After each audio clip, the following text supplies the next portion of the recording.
Hey, what's up YouTube? Welcome to another video, and in this particular video I'm going to make a comparison between the iPhone 12 Pro Max with the iPhone 11 Pro Max.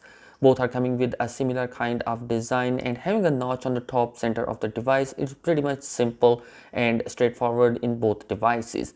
So first we are going to discuss about the display of both the devices. Well, the iPhone 12 Pro Max is coming with a 6.7-inch of OLED display, which is again said to be a Super Retina XDR display. It's going to be coming with a 1242 of a resolution, 19.5 by 9 aspect ratio, 442 of a PPI density, and a new Gorilla Glass protection on the front. Also, it is coming with a 60 Hz of refresh rate.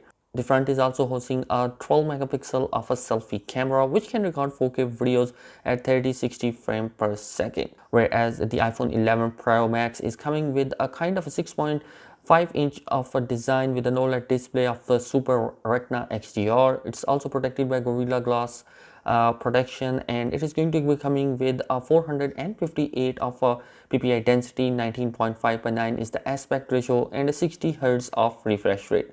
The selfie camera in the iPhone 11 Pro Max is going to be 12 megapixel of a selfie camera, and it can also record 4K videos at 30 and 60 frames per second. Moving on towards the back side of both devices, well, the iPhone 12 Pro Max is coming with a quad camera setup on the back side, with the main camera is going to be 12 megapixel. 12 megapixel is the ultra wide and 12 megapixel is the telephoto lens, and a new radar scanner is also being included this time around in the iPhone 12 Pro Max. It can also record 4K videos, whereas the iPhone 11 Pro Max is coming with a similar kind of a camera sensors, 12 megapixel of a main camera, 12 megapixel of ultra wide, and a 12 megapixel of telephoto lens. We don't see any kind of lidar sensor in the iPhone 11 Pro Max. It can also record 4K videos at 30 and 60 frames per second. Moving on towards the internals of both the devices, while the iPhone 12 Pro Max is coming with an A14 Bionic chipset inside, which is considered to be 40% faster than the A13.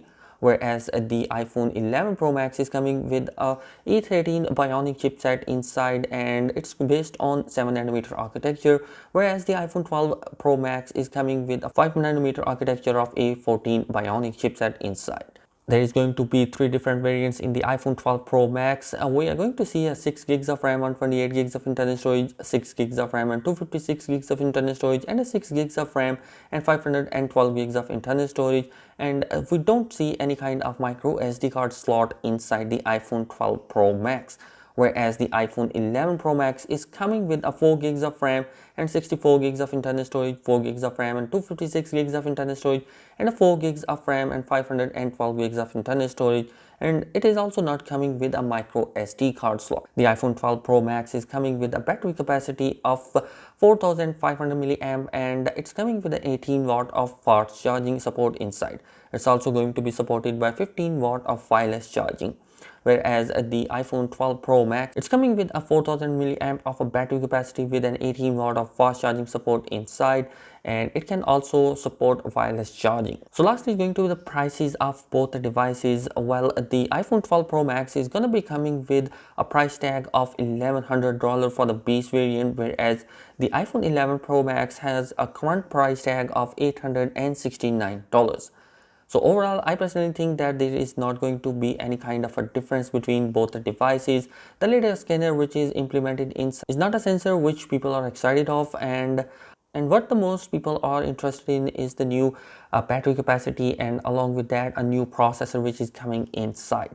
So guys, what do you think about the comparison of both the devices? Let me know your thoughts in the comment section below, and if you are new here on the channel, do consider subscribing it. Thanks for watching this video. Peace out.